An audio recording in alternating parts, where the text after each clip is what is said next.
Yang pertama, mungkin ini akan kita bahas, ya, pembahasan tentang alam barzakh atau alam kubur. Namun jamaah rahimakumullah, sebelum masuk ke alam barzakh ini,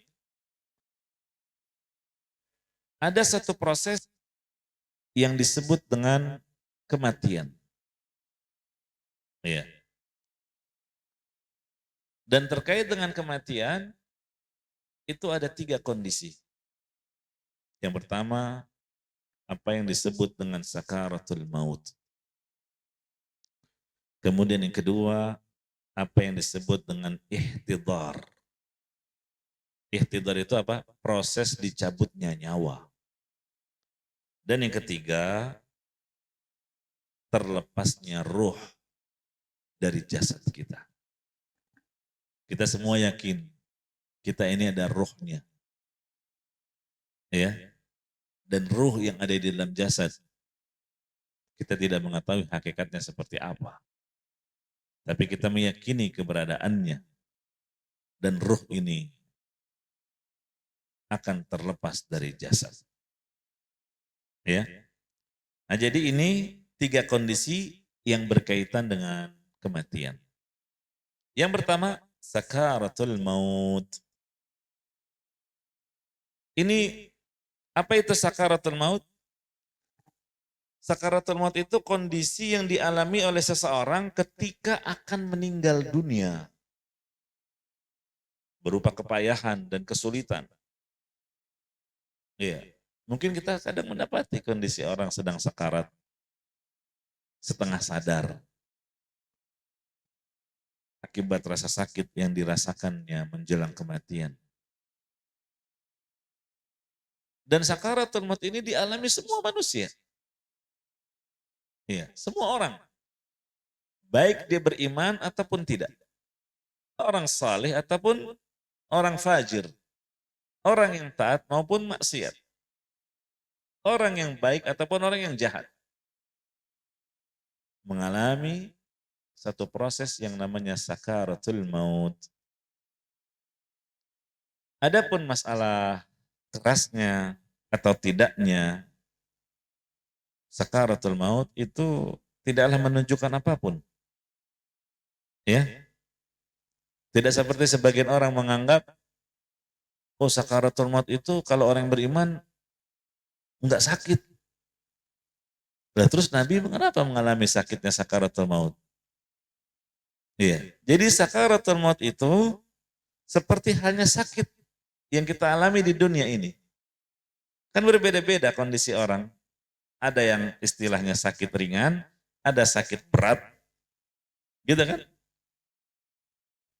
Nah, kalau dia sabar dalam menghadapinya, maka akan menggugurkan dosa-dosa. Akan mengangkat derajatnya. Begitu. Makanya kenapa Nabi Muhammad SAW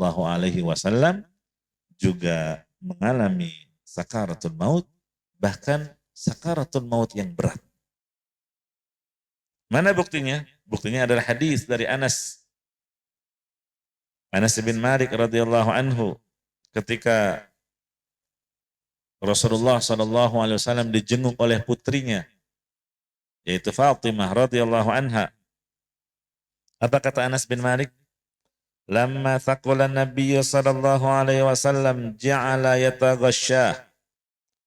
Ketika sakit Nabi sallallahu alaihi wasallam semakin berat, menyebabkan beliau tidak sadarkan diri. Coba. Sampai enggak sadar. Saking beratnya sakit yang beliau alami. Sampai-sampai Fatimah radhiyallahu anha putrinya Nabi berkata, "Wa karba abah, sungguh betapa berat penderitaan yang kau rasakan wahai ayahanda." Iya, kecintaan anak kepada ayahnya. Fatimah merasa kasihan apa yang tengah dirasakan oleh sang ayah. Tapi lihat, Nabi SAW dalam kondisi seperti itu menunjukkan kesabarannya. Bahkan beliau malah menenangkan putrinya dengan mengatakan apa? Laisa ala abika karbun ba'dal yaum. Wahai Fatimah, tidak ada kesulitan yang menimpa ayahmu lagi setelah ini. Ini berita gembira. Sekarang ini adalah penderitaan dan kepayahan yang ayahmu rasakan. Terakhir kalinya ini. Setelah ini, ayahmu tidak akan pernah lagi merasakan yang namanya penderitaan dan kepayahan. Gitu ya. Jadi jamaah rahimakumullah, sakit yang beliau derita dalam proses sakaratul maut, ini merupakan ujian terakhir yang Allah Subhanahu wa taala berikan kepada beliau sallallahu alaihi wasallam. Ini kondisi Nabi ya. Paling Allah cintai. Nah, sehingga dapat diambil kesimpulan sakaratul maut itu bisa dialami oleh siapapun. Yang namanya sakaratul maut bisa dialami oleh siapa saja. Ya. Jadi kondisi yang berat ketika sakaratul maut itu tidaklah menunjukkan rendahnya orang itu. Jangan kita jadi suudzon, berburuk sangka. Iya. Sehingga kita mencari-cari, mengorek-ngorek masa lalunya. Coba barangkali dia dulu punya ini, punya itu, punya pegangan ini, punya pegangan itu. Mungkin dia dulunya punya sangkutan ini yang belum, makanya dia masih sulit. Iya. Enggak ada. Iya. Jadi jamaah rahimakumullah, sakaratul maut yang berat yang dialami seseorang tidak menunjukkan rendahnya orang tersebut. Jelas ya?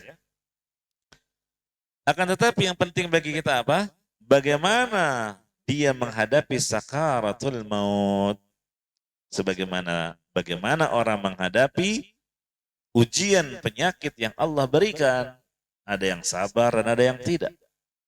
Ada yang banyak berkeluh kesah. Dan ada yang justru dia banyak memuji Allah. Banyak beristighfar, banyak berzikir. Nah begitu juga dengan ketika sakaratul maut. Semua kita pasti akan mengalaminya. Nah ini yang terpenting bagi kita. Bagaimana menyikapi sakaratul maut nantinya. Iya. Kalau dia meronta-ronta, mengeluh kepada Allah, apalagi sampai memaki-maki, mengeluarkan kalimat-kalimat celaan, tentu ini adalah kerugian yang besar, musibah di atas musibah. Iya. Tapi kalau dia bersabar, dia tetap tenang menghadapi itu semua, maka beratnya sakaratul maut yang dia rasakan sejatinya, kondisi itu dia sedang ditinggikan oleh Allah derajatnya dan sedang dibersihkan dari dosa-dosanya. Sehingga bertemu dengan Allah dalam keadaan sudah bersih, putih bersih. Tidak lagi membawa dosa sedikit pun. Iya. Jamaah rahimani wa rahimakumullah, itulah ini contohkan Nabi SAW. Sekalipun Nabi SAW mengalami beratnya sakaratul maut, tapi beliau sikapi dengan sabar. Sampai beliau justru menenangkan putrinya ketika sang putri merasa kasihan kepadanya karena penderitaan beratnya sakarat yang Nabi rasakan. Dan Nabi mengatakan, inna lil mauti sakarat wa innaha la sakarat. Iya. Nah ini yang pertama. Kondisi menjelang kematian yang disebut dengan apa? Sakaratul maut. Dan ini ada penamaannya dalam Al-Quran di surat Qaf diantaranya. وَجَاءَتْ سَكْرَةُ الْمَوْتِ بِالْحَقِّ ذَلِكَ مَا كُنْتَ مِنْهُ تَحِيدٌ. Datanglah sakaratul maut itu dengan sebenar-benarnya. Itulah proses kematian yang sebagian besar dari kalian pasti lari darinya. Takut akan proses itu. Adapun yang kedua, kondisi proses dicabutnya nyawa. Ini yang disebut dengan ihtidar. Ihtidar. Kondisi ini sebetulnya adalah perkara gaib yang tidak diketahui hakikatnya bagaimana. Kenapa? Karena malaikat maut yang disebut dengan malakul maut itu gaib, tidak terlihat. Gaibnya malaikat itu lebih gaib daripada jin. Jin juga gaib kan? Tapi malaikat lebih gaib lagi. Kalau jin terkadang kita masih merasakan kehadirannya. Iya, apalagi kalau lewat tempat gelap gitu ya. Kok tiba-tiba merinding. Wah, kayaknya ini ada jin gangguin saya ini. Apalagi kalau dia menampakkan, ada penampakan-penampakan. Wah, ini jin gaib tapi gaibnya masih kayak setengah. Buktinya apa? Keberadaannya bisa kita rasakan. Tapi kalau malaikat, apakah Anda pernah merasakan kehadirannya? Enggak pernah. Iya, padahal dia ada dekat dengan kita. Yang disifati raqibun atid. Sangat dekat, mengawasi, menyertaimu dimanapun kamu berada. Tapi enggak pernah. Jelas? Jadi ihtidar ini perkara gaib. Karena malaikat pencabut nyawa, malakul maut itu gaib, tidaklah terlihat. Demikian juga ruh, juga gaib, tidak terlihat. Gitu ya. Walaupun kita tidak ingkari ya, terkadang ada kondisi-kondisi sebagian orang yang Allah perlihatkan. Bagaimana proses dicabutnya nyawa dia. Meregang. Gitu kan? Terkadang. Dan kita tidak pungkiri hal itu. Bisa saja. Sesuai dengan yang Allah kehendaki. Ajamah rahimakumullah, ini kondisi yang disebut dengan ihtidar, pencabutan nyawa, itu ada dua. Nyawanya orang kafir dicabut dengan keras. Sedangkan nyawanya orang yang beriman dicabut dengan lemah lembut. Dalilnya mana? Surat An-Nazi'at. Ya, ada di juz Amma. Wan-nazi'ati gharqa. Demi malaikat yang mencabut nyawa dengan keras. Nyawanya siapa berarti? Nyawanya orang kafir. Apa kelanjutnya ayat yang kedua? Wan-nasyitati nashta. Demi malaikat yang mencabut nyawa dengan lemah lembut. Ini menunjukkan pencabutan nyawa ada dua cara. Ada yang dengan sangat keras. Wan-nazi'ati gharqa. Ini untuk orang-orang kafir. Ya. Cara malaikat mencabut nyawa orang-orang kafir dengan kasar, keras. Dan ini juga perkara gaib, tidak bisa dijangkau oleh pandangan mata kita. Ya. Makanya jangan tertipu. Terkadang kita dapati ini orang kafir, nggak pernah sholat, tapi kok pas meninggal damai. Bahkan tersenyum. Apa istilahnya mereka? Peace apa? Rest in peace. Ya nggak tahu apa namanya. Apa artinya itu? Istirahat dengan tenang. Istirahat dengan tenang. Kelihatannya tenang banget dia. Itu perkara gaib. Itu zahir yang Anda lihat. Ya. Jelas? Jadi jangan tertipu. Kita saksikan dengan kasat mata sebagian orang kafir seakan-akan meninggal dengan tenang. Tersenyum. Padahal hakikatnya kita beriman kepada ayat. Wan-nazi'ati gharqa. Ya. Ini yang kita imani. Nyawa mereka disiksa oleh malaikat. Kalau seandainya setiap nyawa orang kafir dicabutnya, terus terlihat tiba-tiba menghitam mukanya, wajahnya, sampai keluar asap di telinganya. Wah kalau gitu sih beriman semua orang kafir. Iya kan? Bukan lagi negeri ujian dunia ini. Iya. Kan dunia negeri ujian. Nah, makanya banyak yang tertipu. Lihatlah saudara kami, dia telah pergi dengan tenang. Lihat senyum manisnya.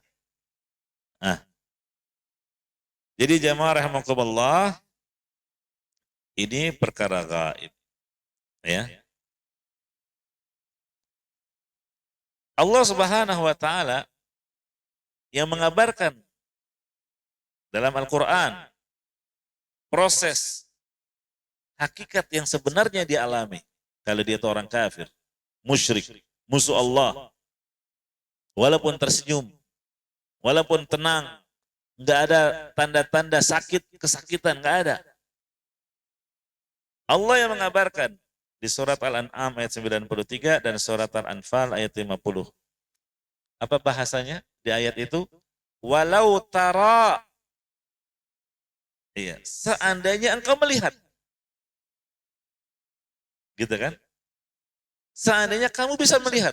Ini menunjukkan apa? Kamu nggak bisa lihat. Walau tara idh zalimuna fi ghamaratil maut wal malaikah. Seandainya engkau melihat pada waktu orang-orang kafir itu dalam kesakitan sakaratul maut. Iya. Basitu aidihim.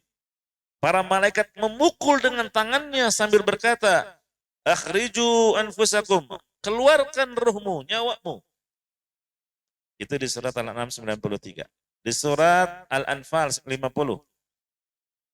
Walau tara idh yatawaffa alladhina kafaru al-malaikatu yadribuna wujuhahum. Seandainya kamu melihat. Pakai bahasa apa? Seandainya. Karena memang kamu nggak bisa lihat. Itu perkara gaib. Tapi kalau kamu melihat, menyaksikan langsung bagaimana para malaikat mencabut nyawa mereka, orang-orang kafir itu, bagaimana malaikat menariknya, mereka memukuli wajah-wajah orang kafir, ya, memukuli punggung-punggung mereka ketika mereka melarikan diri. Apa? Sambil bilang, "Dzuqu adzabal hariq." Rasakanlah siksaan yang membakar. Iya.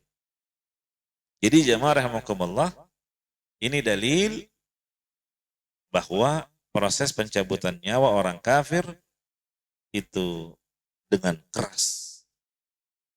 Ya. Walaupun nampak seperti tenang dan tersenyum. Lebih percaya mana? Ayat Al-Quran? Ya jelas keharusan kita orang beriman. Adapun proses dicabutnya nyawa orang yang beriman itu disebutkan oleh Allah di ayat yang kedua, وَالنَّاشِطَاتِ نَشْطًا. Demi malaikat yang mencabut nyawa dengan lemah lembut. Nah ini orang beriman, lemah lembut.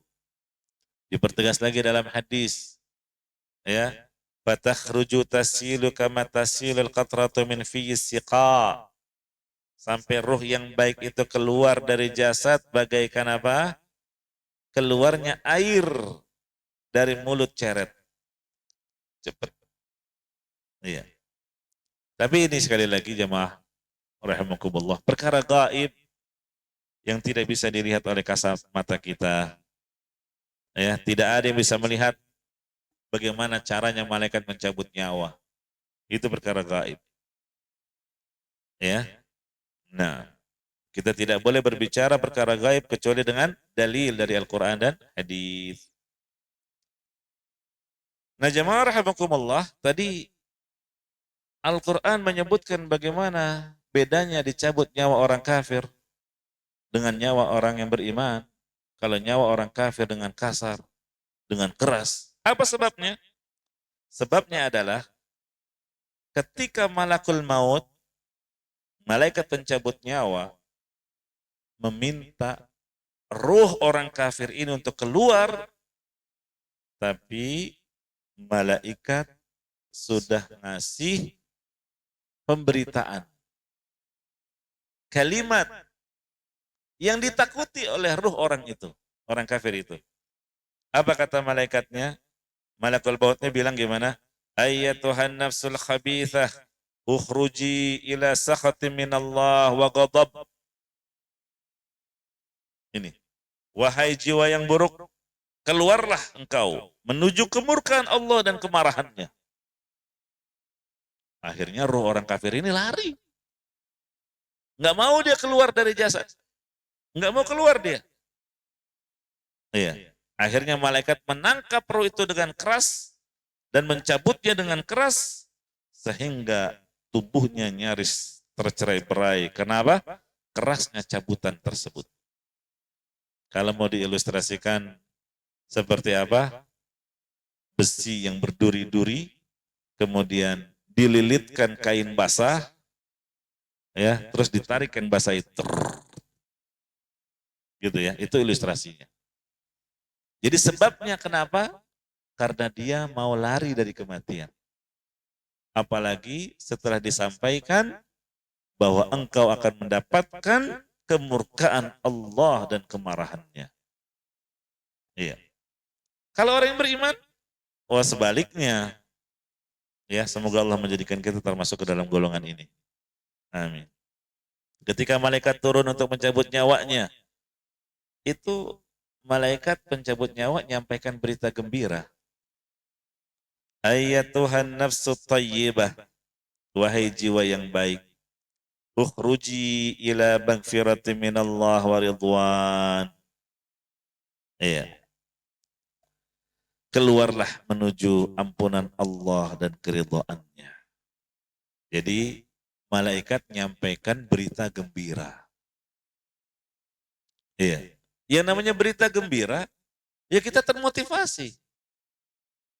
Ibaratnya baru bangun tidur, terus dikasih tahu, di sana sedang ada sesuatu pembagian gratis.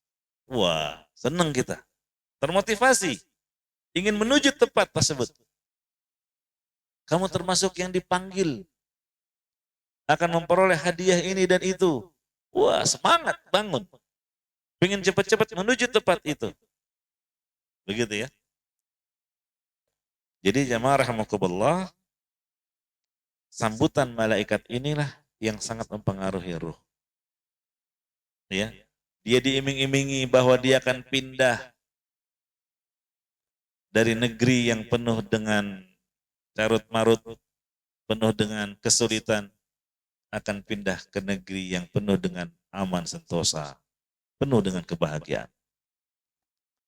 Ibaratnya orang biasa tinggal di rumah gubuk, peot, nyaris rubuh, lantainya tanah, disuruh pindah ke istana yang megah.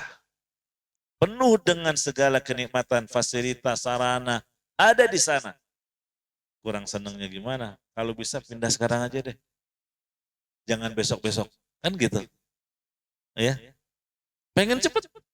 Udah nggak betah di sini. Iya. Apalagi udah mau hujan. Iya, nanti waduh, gimana ini? Bocor udah di mana-mana. Nggak nyaman sudah tinggal di situ. Itu ilustrasinya bagi orang yang beriman. Kenapa? Makanya kita disuruh untuk menyegerakan proses pengurusan jenazahnya dikubur.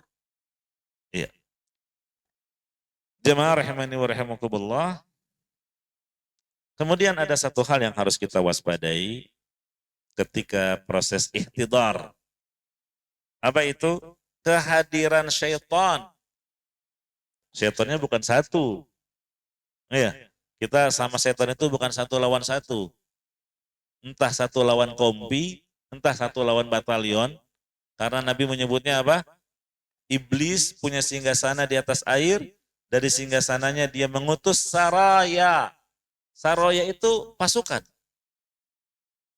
Nah di sini nih. Jadi syaitan dengan bala tentaranya, dia hadir. Mendatangi orang yang sedang sakaratul maut.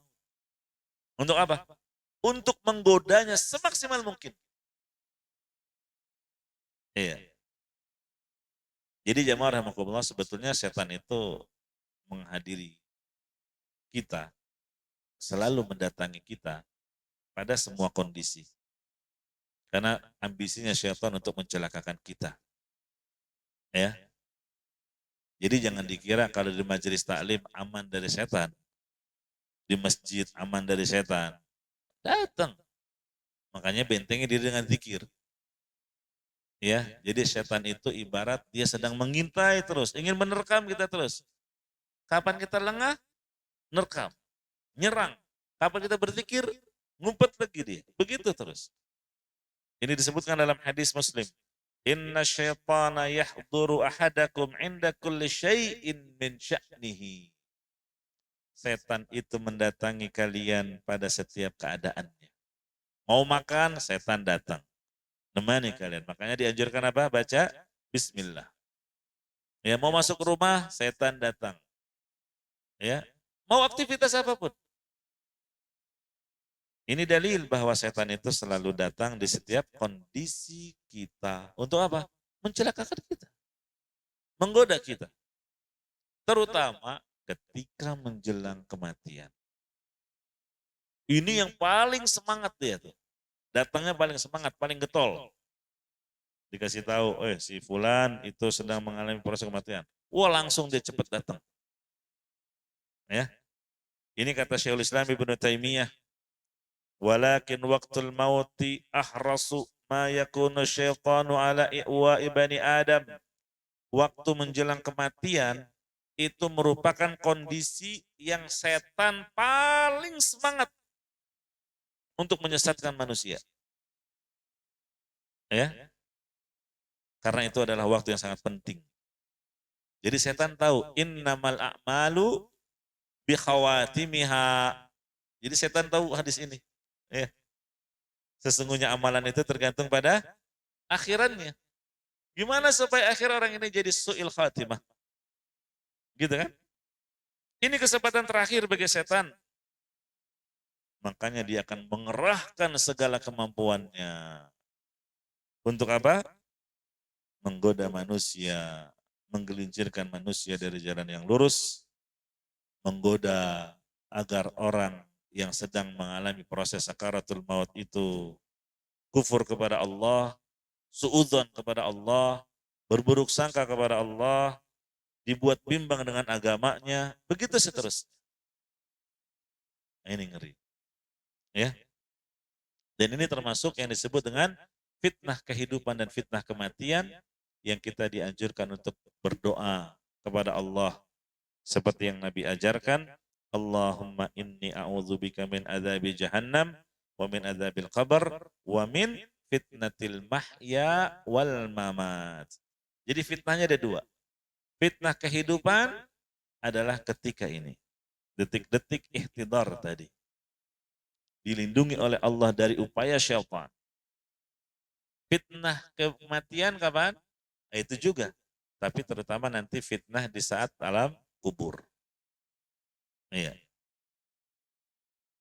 Jamaah rahimani wa rahimakumullah, inilah hikmahnya kenapa kita diperintah untuk menalkin orang yang sedang menghadapi proses kematian. Untuk menangkal upaya syaitan tadi. Ya. Kata Nabi SAW, Laqinu mautakum la ilaha illallah. Talkinkanlah orang yang hendak mengalami kematian di antara kalian, talkin dengan ucapan la ilaha illallah. Jadi Nabi mengucapkannya mautakum. Orang yang sedang menghadapi kematian, lagi sekarat. Bukan yang udah mati, baru ditalkin. Ya, baru dibacain la ilaha illallah.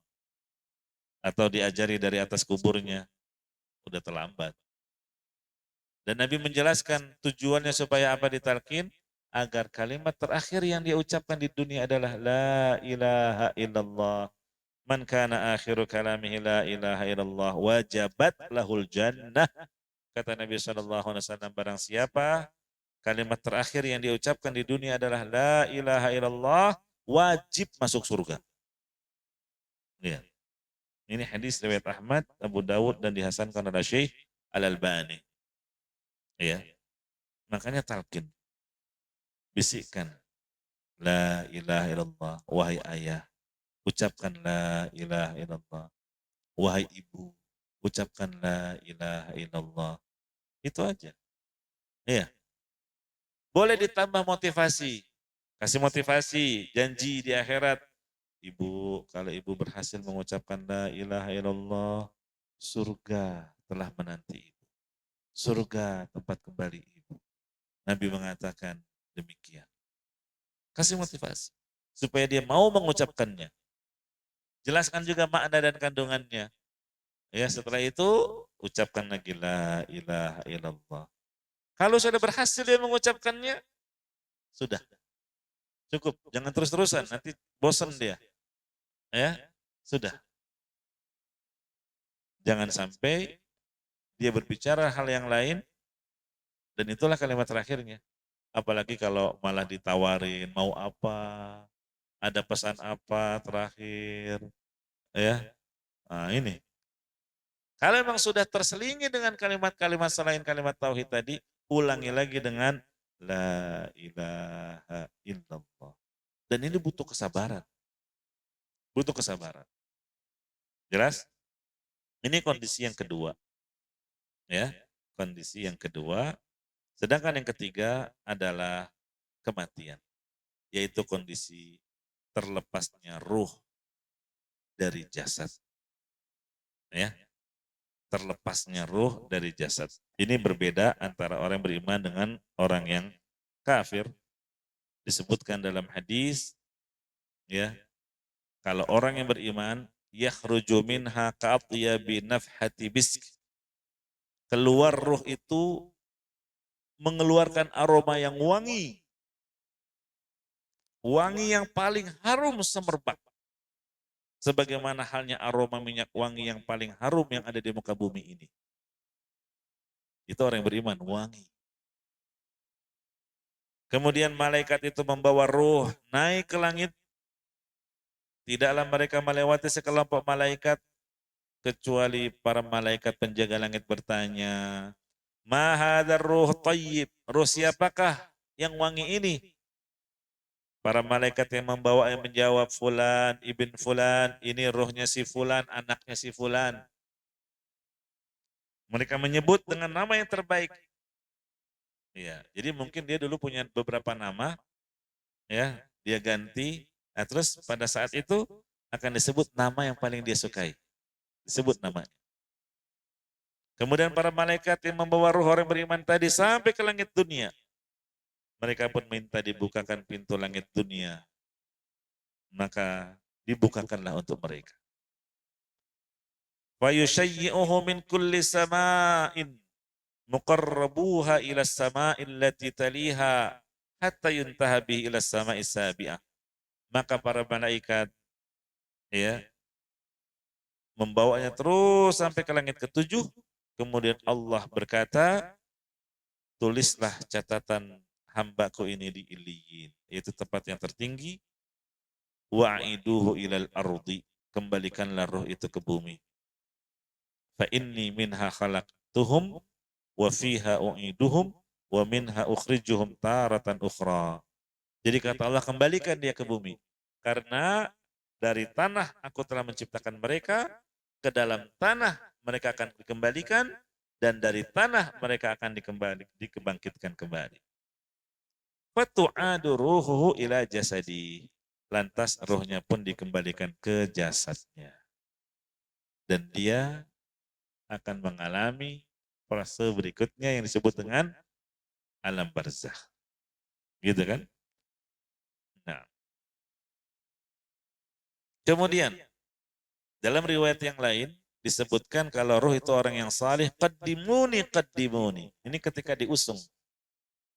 Dia minta, segerakan aku, segerakan, cepet-cepet dong. Udah gak sabaran dia, pengen menikmati hidangan istimewa yang sudah Allah siapkan untuknya. Minta disegerakan. Iya.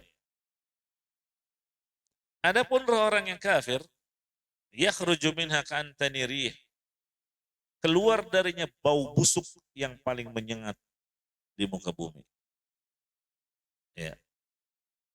Lalu malaikat itu membawa naik, dan setiap kali dibawa ke atas, para malaikat langit bertanya, siapa ini? Ruh siapa yang busuk ini? Disebut ini ruhnya fulan, anaknya si fulan. Disebut dengan nama yang terburuk yang pernah ada di dunia. Diminta untuk dibukakan pintu langit, tapi enggak dibukakan untuknya. Ya. Lalu Nabi membaca surat Al-A'raf ayat 40. La tufattahu lahum abwabus sama. Tidaklah dibukakan untuk mereka pintu-pintu langit. Iya. Kemudian Allah berkata, tulislah catatan amalnya di sijin. Sijin itu lapisan bumi yang paling bawah. Kemudian apa? Dilemparkanlah ruhnya begitu saja. Iya. Fatu'adu ruhuhu fi jasadi, setelah itu ruhnya dikembalikan ke dalam jasadnya. Nah itu 3 kondisi kematian. Ya. Mulai dari sakaratul maut, ihtidar, dan lepasnya ruh dari jasad. Baru masuk ke alam barzakh. Ya. Barzakh itu adalah perantara antara dunia dan akhirat. Perantara antara masa setelah mati dan hari kebangkitan. Dan penamaan barzakh ada dalam Al-Quran di surat Ar-Rahman, bainahuma barzakhun la yabghiyan. Juga di surat Al-Mu'minun ayat 100, wa min waraihim barzakhun ila yaumi yub'atsun. Jadi di belakang kehidupan dunia ini ada barzakh. Alam tersendiri dia. Alam tersendiri. Yang kita tidak tahu bagaimana hakikatnya alam itu. Alam barzakh ini disebut juga dengan alam kubur. Jadi ada 2 penamaan. Kenapa? Karena nggak setiap orang yang meninggal dunia jasadnya dikubur. Kenapa disebut alam kubur? Ya karena dominannya orang ketika meninggal dunia di mana jasadnya dikuburkan. Tapi bukan berarti yang jasadnya tidak dikubur aman. Iya, nggak akan didatangi mungkar nakir. Mungkar nakir bingung ada di mana ini orangnya ini. Nggak mungkin. Ya, nyari-nyari. Itu alam barzakh. Hanya Allah yang Maha mengetahui dan orang yang telah mengalami kematian. Iya. Jadi jamaah rahimakumullah, misalnya siapa? Fir'aun dan bala tentaranya. Fir'aun kan diselamatkan. Disebutkan dalam Al-Quran. Ya. Di surah Yunus ayat 92. Fal yawma nunajjika bi badanika. Pada hari ini kami selamatkan badanmu. Jadi badannya si Fir'aun diselamatkan. Untuk apa? Litakuna liman khalfaka ayah. Supaya kamu ini dapat menjadi pelajaran bagi orang-orang yang datang sesudahmu. Malah konon katanya jasadnya di mana? Di museum ya. Allahu a'lam. Intinya jasadnya nggak dikubur. Bala tentaranya hanyut di lautan. Habis dimakan ikan buas. Iya, ikan-ikan. Lumat, ya, rusak dengan terkena air dan seterusnya. Apakah mereka tidak mengalami pertanyaan mungkar nakir? Mengalami. Apakah mereka tidak mengalami siksa kubur? Mengalami. Allah yang mengabarkan dalam Al-Quran di surat Ghafir ayat 46, An-naru yu'raduna 'alaiha guduwan wa 'ashiyya wa yawma taqumus sa'atu adkhiluu ala fir'auna asyaddal 'adzab. Ini ayat berbicara tentang Fir'aun dan bala tentaranya sedang disiksa. Di mana? Di alam barzakh. Ya. Jasad mereka nggak dikubur. Jadi keyakinan agama mana itu? Kalau mati jasadnya dibakar, ya dianggap udah selesai.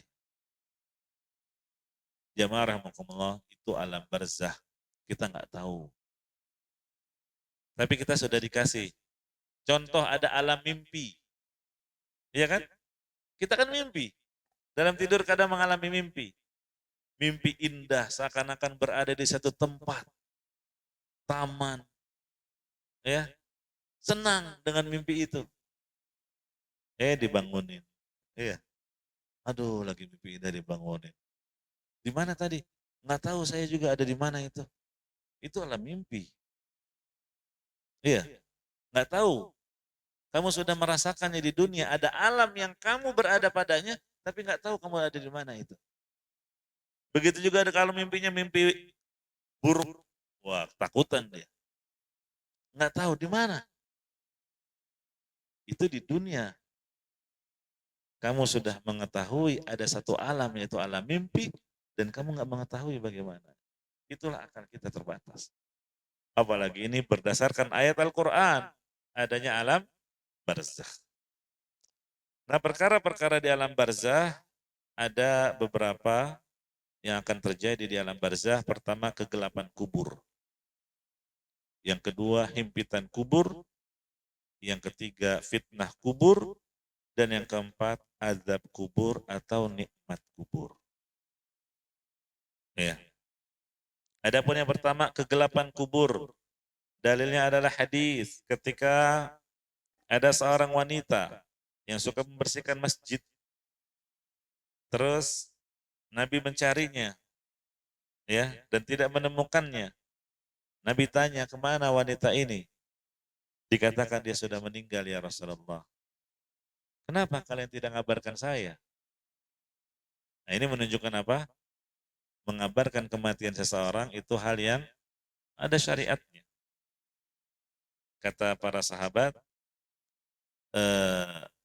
ya karena tidak ingin mengganggu, mungkin Nabi sedang istirahat atau apa. Jadi mereka meremehkan perkara wanita itu.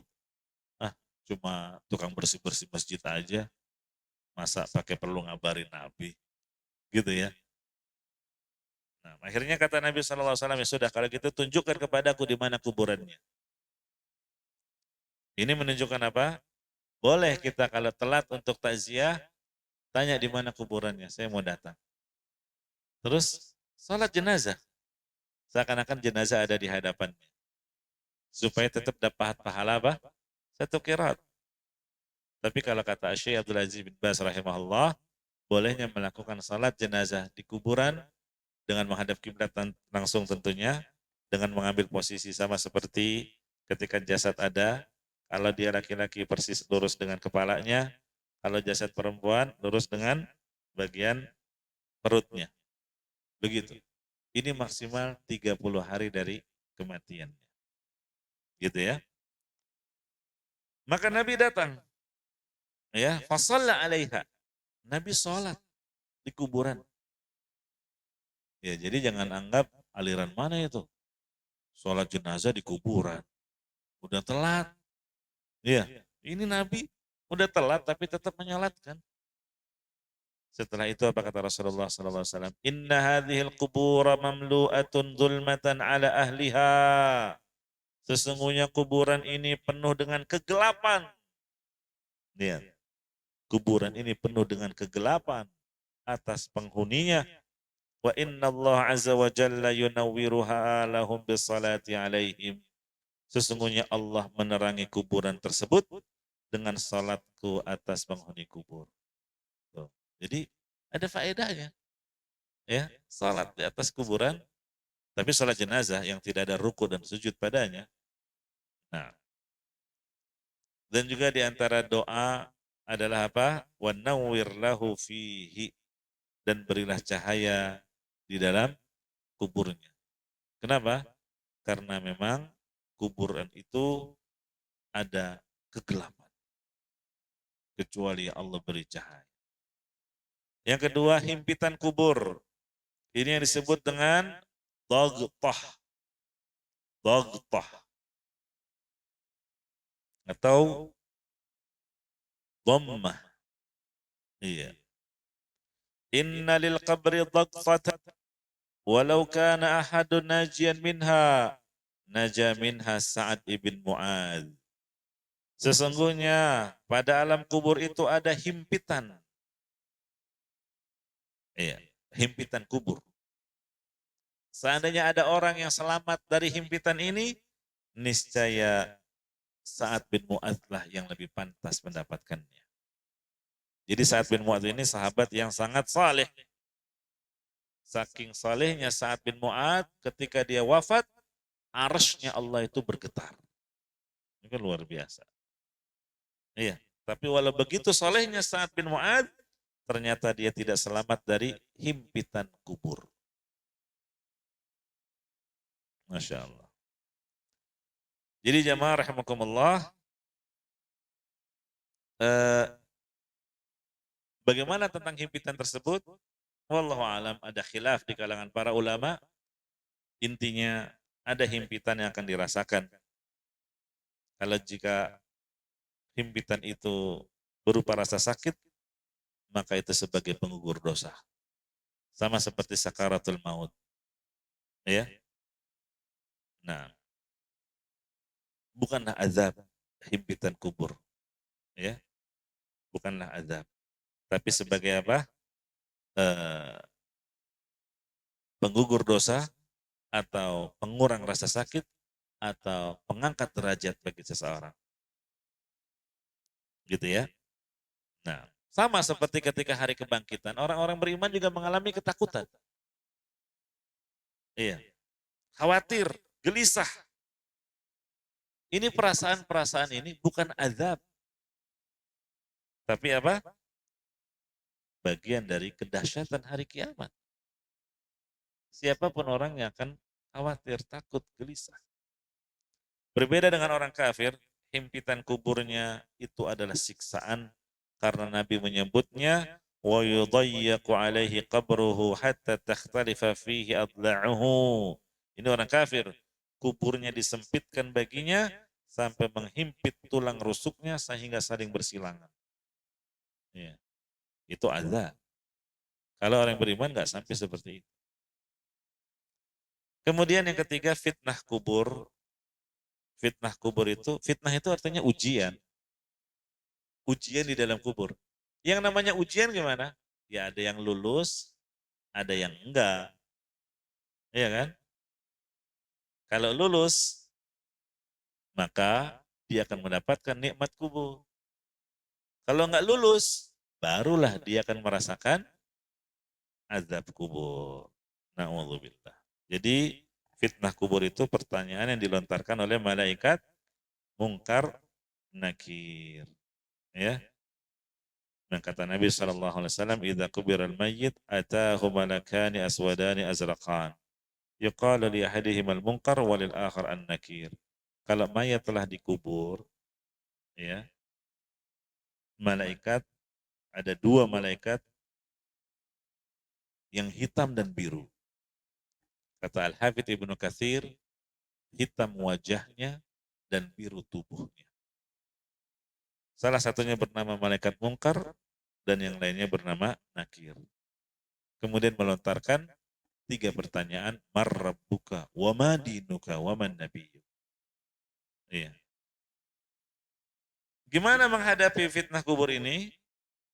Ya berbeda-beda. Kalau orang yang beriman, Allah berikan kemudahan dia dalam menjawab. Kalau orang munafik, nggak bisa jawab. Dia hanya mengatakan, hah, la adri. Saya nggak tahu. Saya cuma mendengar orang bilang begini, saya ikut-ikutan. Itu orang munafik. Kalau orang kafir, nah ini ada silang pendapat. Apakah mereka akan mendapatkan fitnah kubur juga? Ditanya juga apa nggak usah ditanya? Ada yang bilang nggak usah ditanya, langsung disiksa aja dia. Iya, tapi yang benarnya Allah alam, mereka juga akan ditanya supaya mereka mengetahui apa alasannya disiksa.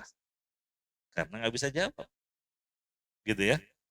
Nah, ini peristiwa di alam barzah atau alam kubur, tentu pembahasan yang panjang juga. Ya, kemudian juga hari kebangkitan dan seterusnya. Intinya jamaah rahimakumullah, eh, ini fase yang pasti akan kita lalui, dan ini fase yang orang tua kita dan saudara-saudari kita, para pendahulu kita yang telah sampai ke sana. Dan kita pasti akan menyusul mereka. Makanya di situ saya tutup dengan sebuah hadis, yatba'ul mayyita thalathatun. Ada 3 hal yang akan ikut mengantarkan si mayit ke kuburan. Keluarganya, hartanya, dan amalannya. Yang 2 akan kembali, yang 1 akan tetap tinggal bersama si mayit. Yang akan kembali adalah keluarga. Ya, dan harta. Harta itu mobilnya, kendaraannya, pembantunya, kalau dia punya budak-budaknya, dan yang tetap tinggal bersama dia hanyalah amalannya. Jadi jamaah rahimakumullah, keluarga pulang. Nggak ada yang mau nemenin kita di kuburan. Walaupun ketika di dunia janji setia, abang kita sehidup dan semati. Tapi giliran suaminya meninggal, nggak mau istrinya ikut ke kuburan. Ayo sini ikut. Iya. Jadi sendirian. Ya. Nah, begitu juga sebaliknya kalau istri yang meninggal, suaminya nggak mau ikut nemenin di kuburan. Ya.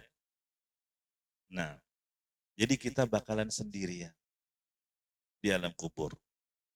Yang nemenin siapa? Amalan saleh kita. Amalan kita. Maka perbanyak amalan.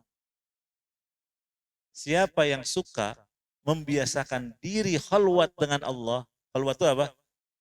Berduaan dengan Allah. Jadi dia sendirian. Wah, kalau saya udah biasa sendirian. Begitu ya. Di saat tahajud, di saat kebanyakan orang tidur, dia bersendirian, berdoa, sholat malam, tahajud, munajat, baca Quran, zikir. Iya. Orang yang sudah membiasakan diri di dunia, suka sendirian seperti ini, udah di alam kubur nggak kesepian lagi. Iya. Apa yang akan menemani dia? Amalan-amalan saleh. Sampai dia heran, loh siapa Anda? Tiba-tiba ada datang yang nemaninya. Wajahnya enak dipandang, aromanya wangi semerbak, kan enak ditemenin sama yang kayak gitu. Ya, siapa Anda? Dia bilang, saya adalah amalan-amalan salehmu ketika di dunia. Itu yang nemenin kita sampai hari kebangkitan. Tapi kalau amalan-amalannya buruk, nah, tampilannya juga buruk. Mukanya jelek, baunya nggak enak. Siapa kamu? Sana, jauh, jauh. Kan nggak enak kalau dideketin sama orang mukanya jelek, baunya bau ketek. Waduh, nggak betah. Pengen sana, jauh-jauh. Ya, sholat aja nih. Kalau lagi ada di sop pertama, tapi sebelahnya orang bau, nggak betah kita. Tapi kata para ulama, sholat di belakang aja, supaya bisa lebih khusyuk. Ya makanya kalau ke masjid, bersih dulu, hilangkan bau-bauan. Artinya apa? Orang pada asalnya nggak suka dengan bau yang nggak sedap. Apalagi ini baunya busuk, naudzubillah. Ternyata dia bilang, saya adalah amalan-amalan burukmu ketika di dunia. Nah jadi jamaah rahimakumullah, ini pembahasan kita baru sampai fase awal kehidupan akhirat. Tapi itu menjadi tolak ukur fase yang akan datang berikutnya. Kata Nabi SAW, innal qabra awwalu manzilin min manazilil akhirah. Kuburan itu, alam barzah itu, persinggahan pertama di alam akhirat. Kalau dia selamat, proses berikutnya akan lebih mudah. Tapi kalau di kuburan yang nggak selamat, proses berikutnya akan lebih sulit dia lalui. Na'udzubillah. Iya. Makanya hadirin bapak-bapak, ibu-ibu rahimakumullah, ini nasihat untuk saya pribadi khususnya dan untuk kita semua agar kita mempersiapkan diri melalui fase yang pasti akan kita lalui ini dan menjadikan kematian yang telah dialami oleh orang tua kita, ayah kita, ibu kita, saudara kita, rekan kita sebagai nasihat. Kafa bil mauti wa idha. Cukuplah kematian itu sebagai nasihat. nasihat yang mengingatkan kita akan kehidupan yang tadi kita telah jelaskan. Semoga Allah Subhanahu wa taala memberikan taufik kepada kita semua untuk senantiasa semangat dalam menyiapkan perbekalan menuju kehidupan akhirat. Karena amalan-amalan itulah yang akan senantiasa menemani kita di alam barzah. Dan alam barzah itu alam yang panjang sampai hari kebangkitan. Kita nggak tahu ketika kita telah wafat masih berapa lama lagi akan terjadinya kiamat. Tapi kalau kita mendapatkan di alam kubur, kita tidak akan merasakan lamanya alam barzah itu. Ya, sehingga dia seakan-akan siapa ini yang ngebangun kita? Lagi enak-enak mimpi, lagi enak bersenang-senang, kok tiba-tiba dibangunkan. Ibaratnya seperti itu. Tapi kalau di alam barzah itu disiksa, na'udzubillah. Ya. Namun siksaan bagi orang yang beriman itu juga hanya akan meringankan dosa-dosa dan lebih meringankan pada proses hisab pada nanti akhirnya. Demikian, kurang lebih mohon maaf, barangkali ada pertanyaan, tafadhol. Kami kembalikan ke Pak Yudi. Makasih. Assalamualaikum warahmatullahi wabarakatuh. Ini ada pertanyaan. Afwan ini.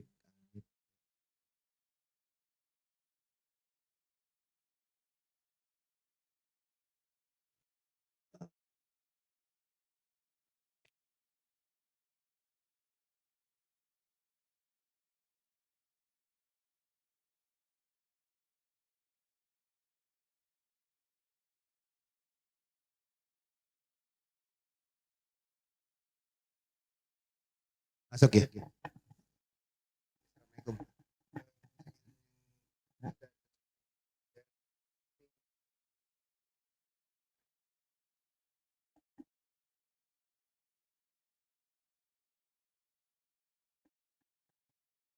Dari Ukti Arita. Bismillah. Afwan Ustadz, saat yaumil hisab, mulut kita akan tertutup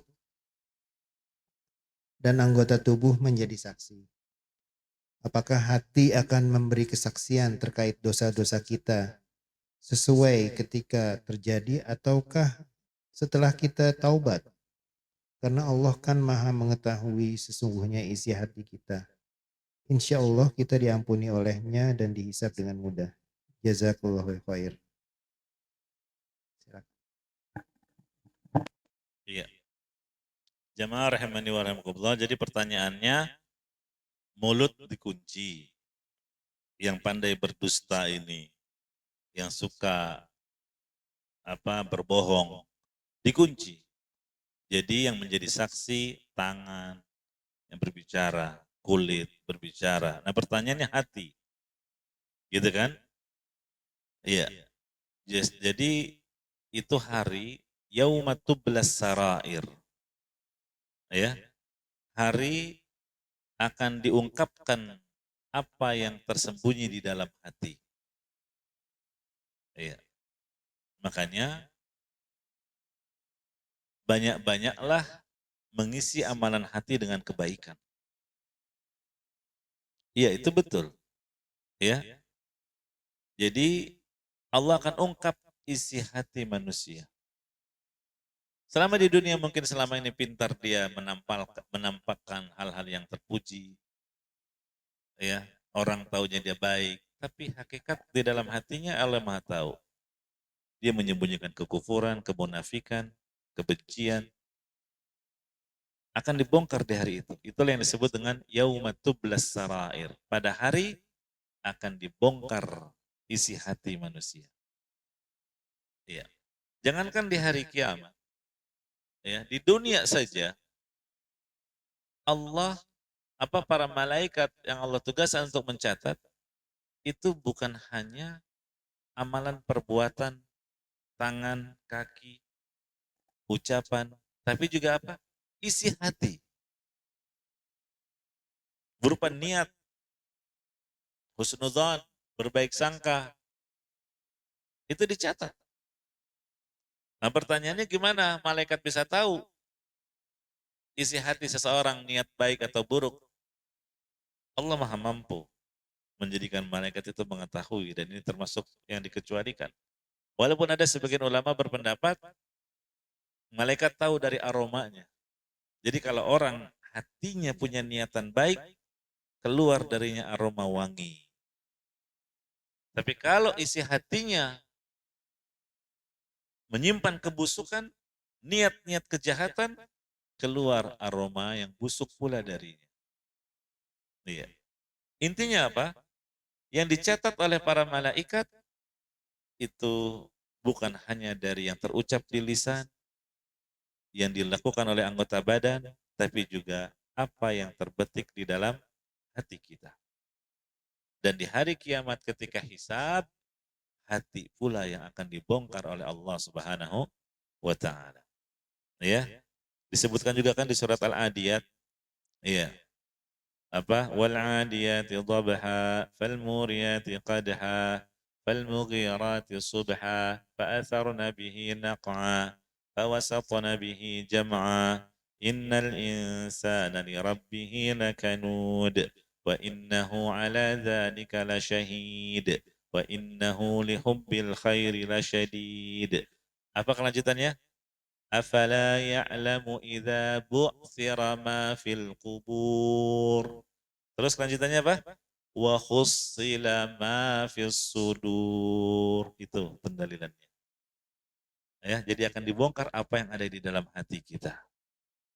Maka banyak-banyaklah simpan kebaikan di dalam hati. Berupa niat-niat yang baik, berupa husnuzan, berbaik sangka kepada Allah, berbaik sangka dengan sesama muslim, berbaik sangka dengan saudara, ya. Begitu, ya. Jadi apa yang ditanyakan, yang dikunci itu betul hanya lisan saja, adapun hati tidak. Justru Allah akan bongkar apa isi hati Anda di hari itu. Demikian Allah a'lam.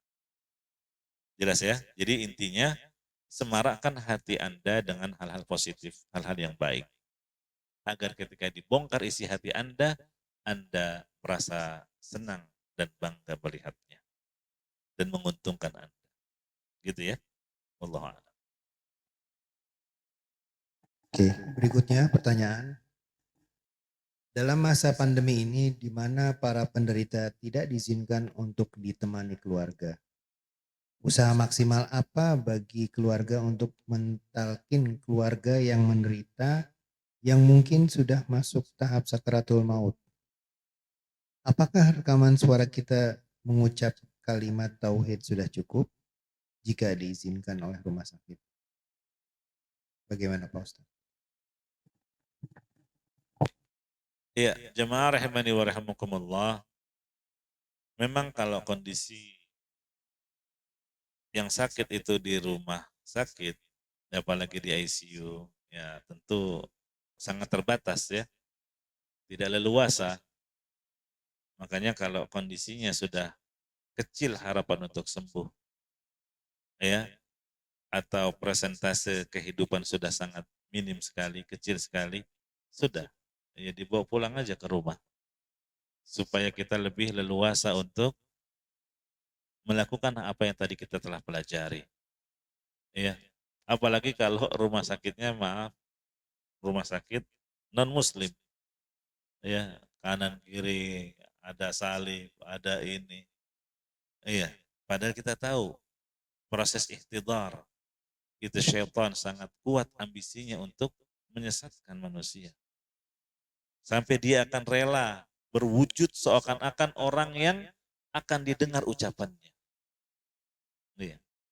Jangankan kita, Imam Ahmad saja itu didatangi. Tapi Imam Ahmad punya ilmu sehingga selamat dari godaan itu.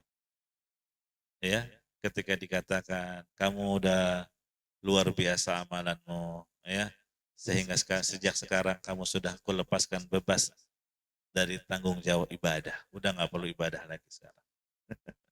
Diusir sama Imam Ahmad. Dusta kamu, sana menjauh. Ngakunya dia adalah Tuhan. Iya. Nah ini ngeri. Nah jadi jemaah rahimakumullah, saran saya, ya kalau memang kondisinya sudah seperti itu, ya mendingan bawa pulang ke rumah supaya Anda bisa mendampinginya 24 jam, dekat dengannya, sering menalkinnya, ya. Tapi kalau memang tidak memungkinkan, ya sudah, minta izin kepada pihak rumah sakit. Ya, satu orang kan diizinkan biasanya untuk menemani. Kalau tidak boleh, ya sudah kita tugaskan kepada perawat. Ya, tolong saya titip ini ibu saya. Ya, Anda Muslim? Ya Muslim. Ibu saya juga Muslim.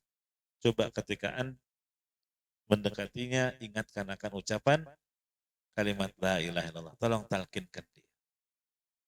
Itu paling maksimal yang bisa kita lakukan. Ya, adapun setel murotal dan semisalnya ini enggak enggak benar ya. Di samping itu akan mengganggu istirahat dia, di samping itu juga mungkin bisa jadi dia akan sebel, pengen matiin nggak bisa, ya mau tidur ini, berisik ini, matiin sendiri nggak bisa, ya. Dan menalkin bukan begitu caranya. Ya dengan harapan setan nggak akan bisa mendekat. Kenapa? Karena muter terus bacaannya. Iya. Beda bacaan melalui kaset rekaman dengan bacaan yang dilenturkan oleh seseorang. Apalagi kalau orang itu membaca dengan penuh penghayatan. Iya. Lebih besar pengaruhnya. Begitu ya. Demikian Allah a'lam. Satu lagi Pak Ustadz, saya pernah membaca dari suatu artikel, sekian hari sebelum seseorang akan mati, ada tanda-tanda khusus yang bisa dirasakan seseorang. Apakah itu benar ya Ustadz? Iya, firasat ya.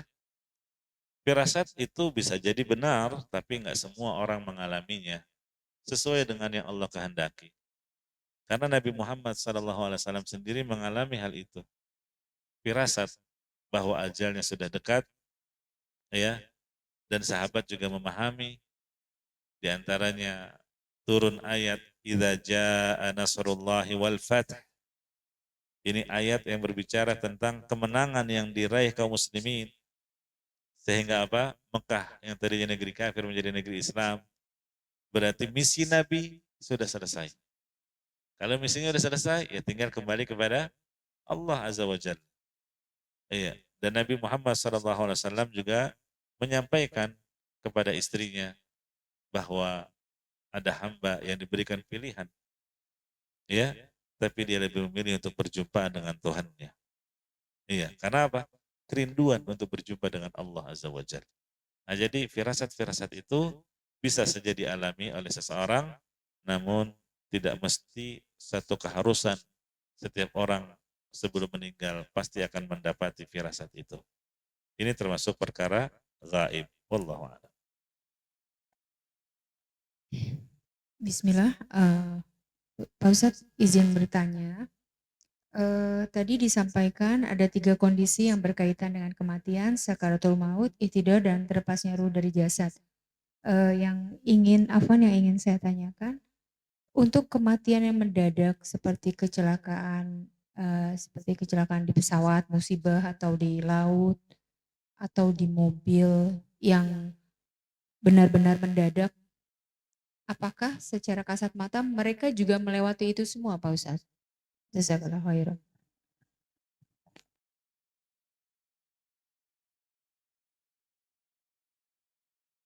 Jemaah rahimani wa rahimakumullah, memang kematian mendadak itu disebutkan dalam sebuah hadis termasuk tanda dekatnya hari kiamat. Kata Nabi SAW, min iqtirabis sa'ah ayyural hilalu qibala fa yuqalu lilaitain aw tuttakhadul masajida turuqa wa ayyadhara mautul fujaah.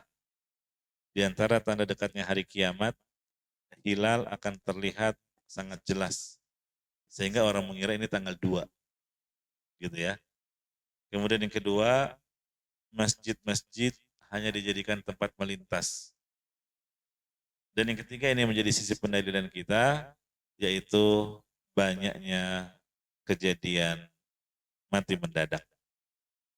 Iya. Ada juga dalam hadis yang lain, mautul fujaati akhdatu asaf. Kematian mendadak adalah siksaan yang membawa penyesalan. Iya. Kenapa? Kata Ali Al-Qari, karena kematian mendadak itu merupakan dampak dari kemurkaan Allah, sehingga Allah tidak membiarkannya bersiap-siap untuk akhiratnya dengan bertaubat, dengan mempersiapkan bekal akhirat, dan Allah tidak memberikannya penyakit yang dapat menggugurkan dosa-dosanya. Iya. Tapi enggak semua orang yang mati mendadak itu merupakan tanda su'il khotimah atau tanda dia dimurkai oleh Allah Ta'ala. Karena ada hadis yang lain dari Aisyah, mautul fujaati takhfifun alal mu'min. Kematian mendadak justru itu adalah keringanan bagi orang yang beriman. Wa akhdatu asafin alal kafir, dan siksaan yang membawa penyesalan terhadap orang yang kafir. Gitu ya. Nah, jadi Nabi mengatakan kematian mendadak takhfifun alal mu'min. Yaitu keringanan ya terhadap orang yang beriman. Iya. Jadi jamaah rahimakumullah, setiap kita tentu berlindung kepada Allah dari kematian mendadak. Ya. Jangan sampai kita dalam kondisi belum siap. Tidak diawali dengan taubat, tidak diawali dengan penggugurnya dosa-dosa dengan musibah dan penyakit. Ya. Tapi kalau dia seorang muslim yang istiqamah, yang senantiasa menjaga diri di atas ketaatan dan amal saleh, maka bisa jadi kematian mendadak yang dia alami merupakan takhfifun alal mu'min. Seperti yang disebutkan dalam hadis ini. Hadis yang diriwayatkan oleh Abdul Razak dalam musannafnya. Gitu ya. Keringanan terhadap orang yang beriman yang Allah berikan. Iya. Apakah dia melalui proses yang sama? Iya. Semua yang tadi kita jelaskan itu berlaku atas setiap orang. Ya.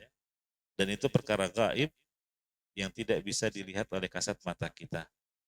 Ya, termasuk juga yang mengalami kematian secara mendadak, kecelakaan.